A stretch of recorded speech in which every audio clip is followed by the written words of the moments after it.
Today we're going to be talking about the dog scene in When Evil Lurks. As we all know, When Evil Lurks is definitely doing its rounds at the moment, and it's one of the most popular horror film releases of the year. This film is a real whirlwind. If you haven't already seen it, I highly suggest you do, as this video is kind of a spoiler. I find it really interesting actually that I decided to watch this kind of around the time that the Terrifier stuff was, very big. Obviously there's controversy going around it now in terms of like a kid killing scene. But yeah, today we're going to be talking about the dog scene, and if you've watched it, you know exactly what I'm talking about. It is one of the most like crazy things I've seen. So yeah, from here on out, it's going to basically be a bit of a spoiler of that scene, and if you haven't watched the film and you want a fresh take on it, I suggest you watch it before watching this. This scene creates such a weird tension because it's not like there's music building to anything. It's more of like actually an anxiety that you feel rather than maybe a tension. Yeah, it's heavily anxiety inducing because we're shown this huge, like cute,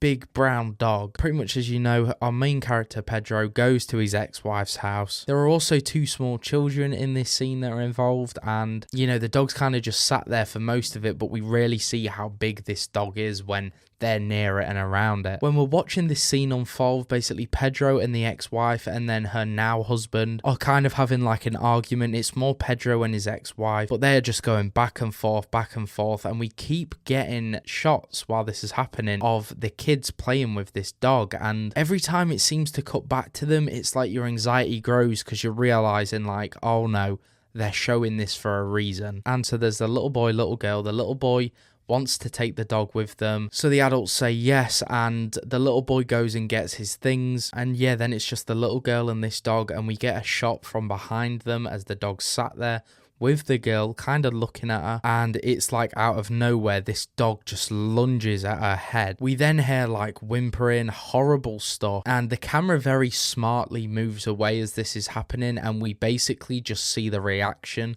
on the little boy's face as he's coming down the stairs. It's such a horrific scene, but it's very well shown, I would say, in terms of what they did show. It's definitely by no means an easy watch. Yeah, the little boy drops something that he's holding, and as it hits the ground, the camera follows it back down again, and we basically just see the lower half of the girl just get dragged off screen again. And again, like the sounds that the girl and the dog are making it's horrid. It really is like a gut-wrenching scene, and it's disturbing. I can't imagine watching this if you have kids. And yeah, then it is basically all just chaos. The dog runs out of the house with her head in his mouth. The dog runs out of the house with her head in its mouth, and it's basically like a manhunt for this dog and the girl at that point. Everyone just goes crazy. But yeah, this scene is insane. It's a real hard watch. It's not nice at all. You definitely don't want to go back and watch it, in my opinion anyway. But yeah, it was just very interesting to see this scene be done when all the Terrifier controversy is happening at the moment, just because of,